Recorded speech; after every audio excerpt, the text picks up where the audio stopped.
നമസ്കാരം. നമസ്കാരം. എല്ലാ പ്രിയപ്പെട്ട പ്രേക്ഷകർക്കും ഇന്നത്തെ ലേഡീസ് അവറിലേക്ക് സ്വാഗതം. അപ്പോൾ വീണയ്ക്ക് ഒരു കാര്യം അറിയോ, നമ്മുടെ ഒരു സൊസൈറ്റി എന്ന് പറഞ്ഞാൽ, ഇന്ത്യൻ സൊസൈറ്റി എന്ന് പറഞ്ഞാൽ ഒരിക്കലും ഉള്ള നിറത്തിൽ സാറ്റിസ്ഫൈഡ് ആയിട്ടുള്ള ഒരു സൊസൈറ്റി അല്ല. എത്ര വെളുത്തവർക്കും കുറച്ചും കൂടെ വെളുക്കണം, അല്ലെങ്കിൽ എൻ്റെ മുഖത്തെ കറുത്ത പാടുകൾ മാറണം, പിന്നെ ഒരു ഇരുനിറമുള്ളവർക്ക് ഒന്നെങ്കിൽ വെളുക്കണം, അല്ലെങ്കിൽ ഡാർക്കായിട്ടുള്ളവർക്ക് പൊതുവെ അയ്യോ എനിക്ക് നിറം കുറഞ്ഞു പോയല്ലോ എന്നുള്ളൊരു പെർപെച്വൽ ദുഃഖമാണ്.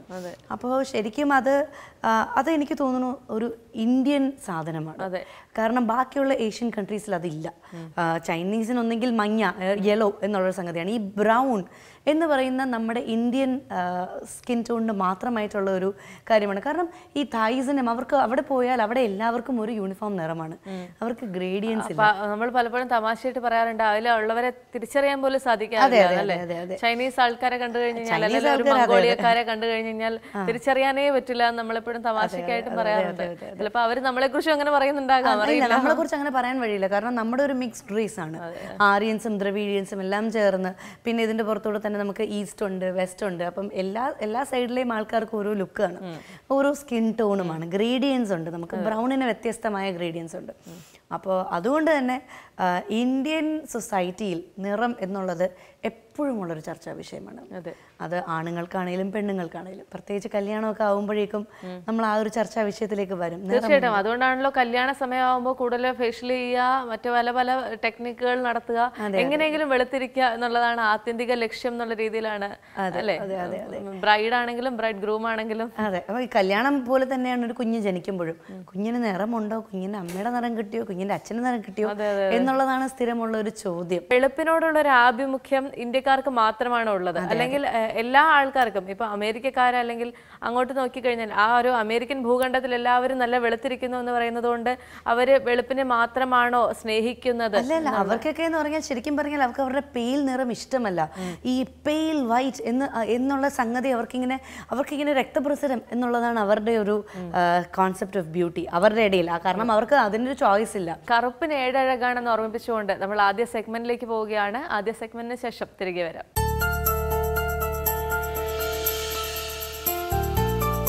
നമസ്കാരം, ഞാൻ ചാരു നാരായണൻ, എറണാകുളത്ത് താമസിക്കുന്നു. ഞാനൊരു വീട്ടമ്മയാണ്. അതിലുപരി ഞാനൊരു കളരിപ്പയറ്റ് ട്രെയിനർ കൂടിയാണ്. കഴിഞ്ഞ 15 വർഷമായി ഞാൻ കളരിപ്പയറ്റ് അഭ്യസിക്കുന്നു. അതിനൊപ്പം എൻ്റെ ഗുരുക്കൾ വന്നിട്ട് എൻ്റെ ആദ്യത്തെ ഗുരുക്കൾ വന്നിട്ട് എറണാകുളത്ത് ശിവശക്തി കളരി ക്ഷേത്രത്തിലെ വിനിൽദാസ് ഗുരുക്കളാണ്. വിനിൽദാസ് ഗുരുക്കളുടെ അനുഗ്രഹത്തോടു കൂടി ഗുരുക്കളുടെ തന്നെ ഗുരുക്കളായ വിജയൻ ഗുരുക്കൾക്ക് ദക്ഷിണ വെച്ച് കണ്ണൂർ പോയിട്ട് കൂടുതൽ അഭ്യാസം പഠിക്കാനായിട്ട് തുടങ്ങി. എല്ലാ വീക്കെൻഡ്സിലും ഇവിടെ നിന്ന് എറണാകുളത്ത് നിന്ന് കണ്ണൂർ പോവും. അവിടെ നിന്ന് ശനിയും ഞായറും അവിടെ പഠിച്ചിട്ട് തിങ്കളാഴ്ച വെളുപ്പിനെ ഇവിടെ എത്തുന്ന രീതിയിൽ തിരിച്ചു വരും. അങ്ങനെയാണ് ഞാൻ കളരി പഠിച്ചുകൊണ്ടിരുന്നത്. കൂടാതെ ഇതേപോലെ തന്നെ തിരുവനന്തപുരത്ത് CVN കളരി മാധവമഠം, അവിടെ രാമചന്ദ്രൻ ഗുരുക്കളുടെ കീഴിലും കളരി അഭ്യസിച്ചിട്ടുണ്ട്.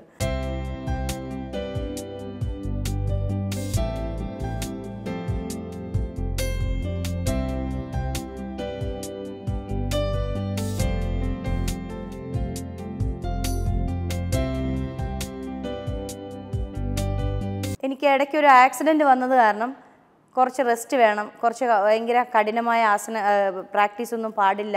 ഗുരുക്കൾ പറഞ്ഞതിന് പ്രകാരം റെസ്റ്റ് ചെയ്യാൻ തീരുമാനിച്ചു. പക്ഷേ ആ റെസ്റ്റ് ചെയ്യുമ്പോഴും എനിക്ക് എന്തെങ്കിലുമൊക്കെ ചെയ്യണം എന്നുള്ളൊരു തോന്നലുണ്ടായിട്ട് ഞാൻ എൻ്റെ ഇവിടുത്തെ എറണാകുളത്തെ കളരി ആശാൻ വിനിൽദാസ് ഗുരുക്കൾ എന്നെ യോഗയിൽ ചേർത്തു.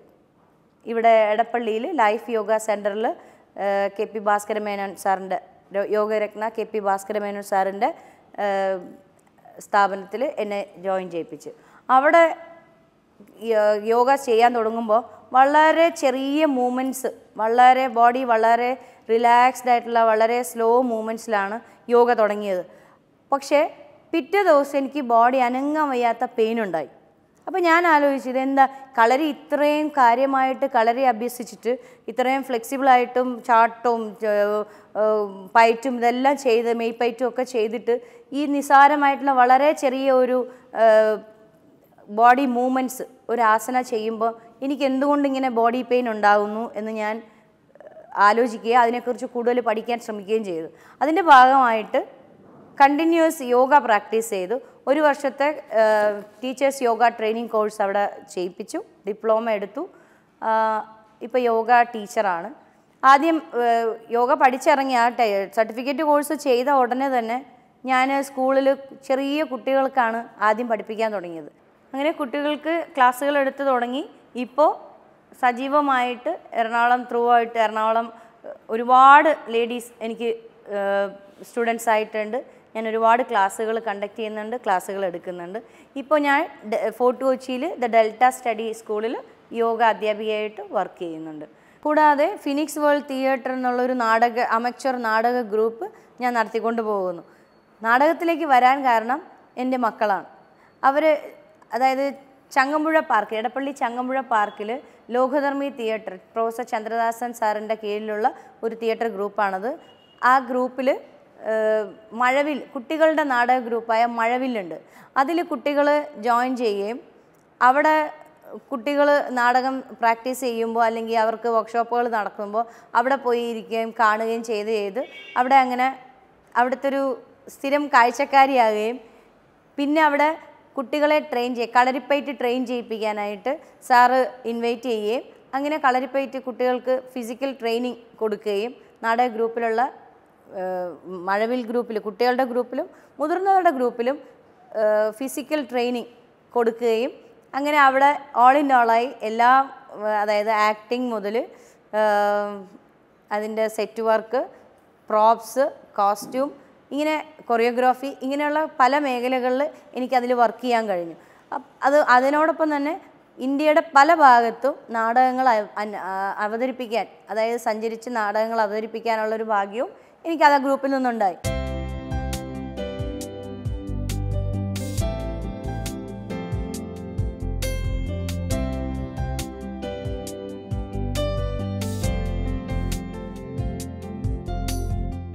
അങ്ങനെ സജീവമായി നാടകരംഗത്തിൽ ആ ഗ്രൂപ്പിൻ്റെ ഒപ്പം പ്രവർത്തിച്ചുകൊണ്ടിരിക്കുന്ന അവസരത്തിൽ ഒരു ആക്സിഡൻ്റ് ഉണ്ടാകുകയും ആ ആക്സിഡൻറ്റിൽ കുറച്ച് നാളത്തേക്ക് ബെഡ് റെസ്റ്റ് പറയുകയും ഒരു വർഷത്തേക്ക് കുറച്ച് ഫിസിക്കലായിട്ടുള്ള കാര്യങ്ങളൊന്നും അല്ലെങ്കിൽ ചെയ്യാൻ പാടില്ല എന്ന് പറഞ്ഞത് പ്രകാരം കുറച്ച് മാറി നിൽക്കേണ്ട അവസ്ഥ വന്നു. അങ്ങനെ ഞാൻ ശരി, എന്നാലും ഫൈനാൻസായിട്ട് നമുക്ക് വേണമല്ലോ കുട്ടികളെ പഠിപ്പിക്കണമെങ്കിൽ. അപ്പോൾ അതുകൊണ്ട് എനിക്ക് ഖത്തറിൽ നിന്നൊരു ഇൻവിറ്റേഷൻ വന്ന് അവിടെ ഒരു യോഗ സെൻറ്റർ സ്റ്റാർട്ട് ചെയ്യേണ്ട അവിടെ ഒരു അറബി ലേഡി അവർ സ്റ്റാർട്ട് ചെയ്യുന്നുണ്ട്. അപ്പോൾ അവർക്ക് വേണ്ട സഹായങ്ങൾ ചെയ്യണം, അവർക്കൊരു ടീച്ചർ ആവശ്യമുണ്ടെന്ന് പറഞ്ഞിട്ട് എന്നെ അവർ കോണ്ടാക്റ്റ് ചെയ്യും. അങ്ങനെ ഞാൻ ആ കോണ്ടാക്റ്റ് സ്വീകരിക്കുകയും അവിടെ ഒരു വർഷത്തോളം ഖത്തറിൽ ജോലി ചെയ്യുകയും ചെയ്തു. അങ്ങനെ ജോലി ചെയ്ത് കഴിഞ്ഞിട്ട് പിന്നെ കുട്ടികൾ 10ാം ക്ലാസ് ആയതുകൊണ്ട് മോൻ 10ാം ക്ലാസ് ആയി, മോള് 9th-ലായി. ഇനിയിപ്പോൾ അതുകൊണ്ട് തിരിച്ച് നാട്ടിലേക്ക് വന്നു. നാട്ടിൽ വന്നു കഴിഞ്ഞപ്പോഴത്തേക്കും ഇവിടെ എനിക്ക് തിയേറ്ററിൽ വർക്ക് ചെയ്യാനുള്ളൊരു സ്പേസ് ഇല്ല. അപ്പോൾ അങ്ങനെ ഞാൻ എന്നാൽ ശരി വിട്ട് നിൽക്കാതെ പറഞ്ഞ് നിൽക്കുമ്പോൾ വേറെ കുറച്ച് സുഹൃത്തുക്കൾ അവരുടെ ഒരു ഷോർട്ട് ഫിലിം ചെയ്യാൻ വരികയും ആ ഷോർട്ട് ഫിലിം ചെയ്ത് കഴിഞ്ഞപ്പോൾ ചേച്ചി എന്തുകൊണ്ടൊരു തിയേറ്റർ ഗ്രൂപ്പ് സ്റ്റാർട്ട് ചെയ്യുന്നില്ല, ചേച്ചിക്ക് നമുക്കൊരു തിയേറ്റർ ഗ്രൂപ്പ് സ്റ്റാർട്ട് ചെയ്തൊരു നാടകം ചെയ്യാം. അങ്ങനെ അവർ രണ്ടുപേര്, രാജീവും ദിലീഷും, ആ രണ്ട് വ്യക്തികൾ അവർ രണ്ടുപേരും കൂടി ബലം തന്ന് ചേച്ചി എന്തായാലും നമ്മൾ ഒരുമിച്ച് പുറകെ ഉണ്ടെന്ന് പറഞ്ഞിട്ടാണ് അത് സ്റ്റാർട്ട് ചെയ്തത്. എങ്ങനെയാണ് ഈ മൂന്നും കൂടി ഒരുമിച്ച് മാനേജ് ചെയ്യാമെന്ന് പറഞ്ഞു കഴിഞ്ഞാൽ, എനിക്ക് സ്കൂൾ ഞാൻ പാർട്ട് ടൈമാണ് ജോലി ചെയ്യുന്നത്. ആഴ്ചയിൽ 3 ദിവസമേ ഉള്ളൂ എനിക്ക് സ്കൂള്.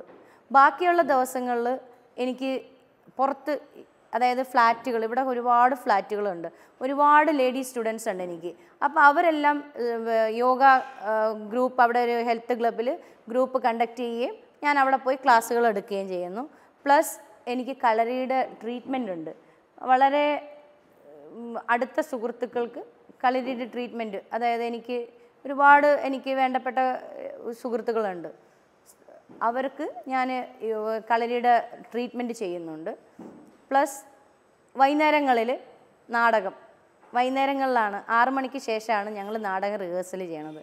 പക്ഷേ ഇപ്പോൾ കുറച്ച് ദിവസമായിട്ട് ഞങ്ങൾ നാടകം നിർത്തി വെച്ചിരിക്കുകയാണ്. കാരണം ഒരു സ്കൂളൊക്കെ തുറന്ന് എല്ലാവരും ഒന്ന് സെറ്റിലാകുന്നവരെ അടുത്ത സെപ്റ്റംബർ മുതൽ അടുത്തൊരു പ്രോജക്റ്റ് സ്റ്റാർട്ട് ചെയ്യുന്നുണ്ട്.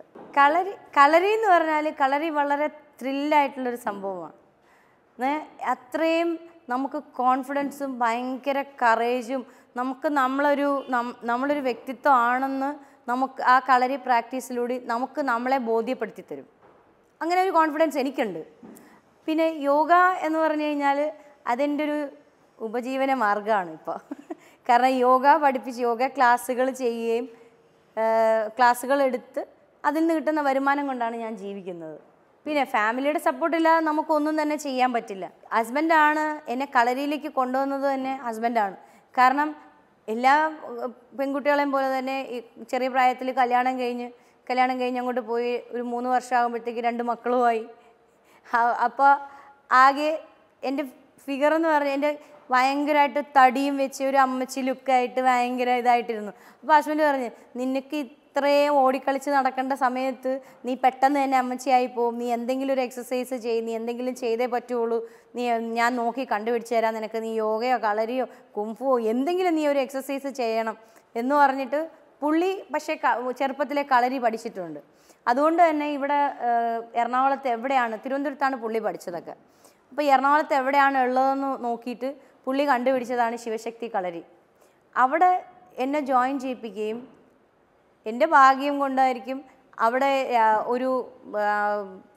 ഒരു ഫോറിൻ ഗ്രൂപ്പ് വന്നിട്ട് അവരൊരു കണ്ടംപററി സ്റ്റൈല് സാധനം, ഒരു ഡാൻസ് ഒരു സാധനം സ്റ്റേജ് ഷോ ചെയ്യാൻ വേണ്ടി അവർ പ്രിപ്പയർ ചെയ്യണ സമയമായിരുന്നു ഞാൻ ജോയിൻ ചെയ്യണ സമയത്ത്. അപ്പോൾ എനിക്ക് ധാരാളം സമയമുണ്ട്, കുഞ്ഞു മക്കളാണ്, അവർ 2 പേരെയും കൊണ്ടാണ് ഹസ്ബൻഡ് രാവിലെ അവിടെ വിട്ടിട്ട് അപ്പോൾ കളരി ചെയ്ത് കഴിഞ്ഞ് തിരിച്ചു വന്ന് ഹസ്ബൻഡ് പോയി കഴിഞ്ഞാൽ പിന്നെ എനിക്ക് ജോലിയൊന്നുമില്ല, അമ്മയുണ്ട് ഞാനും ഉണ്ട്. അപ്പോൾ പുള്ളി പറഞ്ഞ്, ചാരുവിന് അങ്ങനെയാണെങ്കിൽ ഇതിൽ ജോയിൻ ചെയ്തുകൂടെ വർക്കിൽ. അങ്ങനെ ജോയിൻ ചെയ്തിട്ടാണ് ആ വർക്കിൽ ജോയിൻ ചെയ്ത് ആദ്യത്തെ ഒരു 3 മാസമൊക്കെ നമുക്ക് കളരി ചെയ്യുമ്പോൾ മടുക്കും, നമുക്ക് മതിയാവും. അയ്യോ ഇത് നമ്മളെ കൊണ്ട് കൂട്ടിയാൽ കൂടില്ല എന്ന് പറഞ്ഞിട്ട് നമ്മൾ വേണ്ടാന്ന് വയ്ക്കും. പക്ഷേ ഹസ്ബൻഡ് പുഷ് ചെയ്ത് രാവിലെ ആകുമ്പോഴത്തേക്ക് എഴുന്നേൽപ്പിച്ച് പൊക്കിയെടുത്ത് നീ പോയേ പറ്റുള്ളൂ എന്ന് പറഞ്ഞിട്ട് എന്താ ഇങ്ങനെ കുട്ടികളെ സ്കൂളിൽ തള്ളി വിടുന്ന പോലെ എന്നെ അവിടെ കൊണ്ടുവന്ന് വിടും. പിന്നെ ഈ ഒരു ഡാൻസ് ഫോമും കളരിയുടെ ഒരു മുന്നോട്ടുള്ള പ്രാക്ടീസ് മെയ്പ്പൈറ്റ് ഇതൊക്കെ തുടങ്ങിയപ്പോൾ പിന്നെ ത്രില്ലായി. നമുക്ക് ചെയ്യാൻ പറ്റാത്ത കാര്യങ്ങൾ നമ്മൾ ഈസി ആയിട്ട് ചെയ്തു തുടങ്ങുമ്പോൾ നമുക്കൊരു ത്രില്ലുണ്ടാവില്ലേ, ആ ത്രില്ലാണ് ഇപ്പോഴും ഞാൻ കളരി അഭ്യസിക്കുന്നത്. ഇന്ത്യയിൽ തന്നെ സ്റ്റേ ചെയ്തുകൊണ്ട് അല്ലെങ്കിൽ കേരളത്തിൽ തന്നെ നിന്നുകൊണ്ട് നമ്മളുടെ ചുറ്റുവട്ടത്തും അല്ലെങ്കിൽ നമ്മളുടെ ചുറ്റുവട്ടത്ത് കാണുന്ന അമ്മമാരും അച്ഛന്മാരും ഉണ്ട്, കുറേ വയസ്സായ ആൾക്കാരുണ്ട്. ഞാനിപ്പം തന്നെ കുറേ പേര് പേഴ്സണലി പോയി കണ്ട് അവരുമായിട്ട് സംസാരിക്കാറുണ്ട്. ഒറ്റപ്പെടലിനെ കുറിച്ച് അല്ലെങ്കിൽ അവരുടെ അടുത്തിരുന്ന് അവരെ ശുശ്രൂഷിക്കാനും ഒക്കെ എനിക്ക് കുറേ അധികം ഭാഗ്യമുണ്ട്. അപ്പോൾ എൻ്റേതായിട്ടുള്ള ഒരു നിലയിൽ ഞാനത് നടത്തിക്കൊണ്ട് പോകുന്ന രീതിയിൽ അല്ലെങ്കിൽ അവരെ അല്ലെങ്കിൽ അവർക്ക് എൻ്റെ ചുറ്റും അവരുണ്ട് അല്ലെങ്കിൽ അവർക്ക് ഒപ്പം ഞാനുണ്ടെന്നുള്ള രീതിയിലേക്ക് എത്തപ്പെടുന്നൊരു രീതിയിലൊരു സ്ഥാപനം അല്ലെങ്കിൽ അങ്ങനെ ഒരു സ്ഥാപനം അല്ലെങ്കിൽ അങ്ങനെ ഒരു അവസ്ഥയിലേക്ക് എത്തിപ്പെടാനാണ് ഞാൻ ആഗ്രഹിക്കുന്നത്. ഈ പ്രോഗ്രാം കാണുന്ന സ്ത്രീ പ്രേക്ഷകരോട് എനിക്ക് പറയാനുള്ളത്, യോഗയായാലും കളരിയായാലും നാടകമായാലും എന്തെങ്കിലും ഒരു ഫിസിക്കൽ ആക്ടിവിറ്റി, ഇതിലേതെങ്കിലും ഒരു ഫിസിക്കൽ ആക്ടിവിറ്റിയെങ്കിലും നമ്മളുടെ ലൈഫിലേക്ക് കൊണ്ടുവന്നു കഴിഞ്ഞാൽ അത് നമുക്ക് തരുന്നൊരു സന്തോഷം അല്ലെങ്കിൽ നമ്മളിലുണ്ടാക്കുന്ന മാറ്റം വളരെ വലുതാണ്. നമ്മളുടെ ടെൻഷനും നമുക്കുണ്ടാകുന്ന സ്ട്രെസ്സും ആകാംക്ഷ ഇതൊക്കെ നമുക്കൊരു പരിധിവരെ നമ്മളിൽ നിന്ന് അകറ്റാൻ പറ്റും.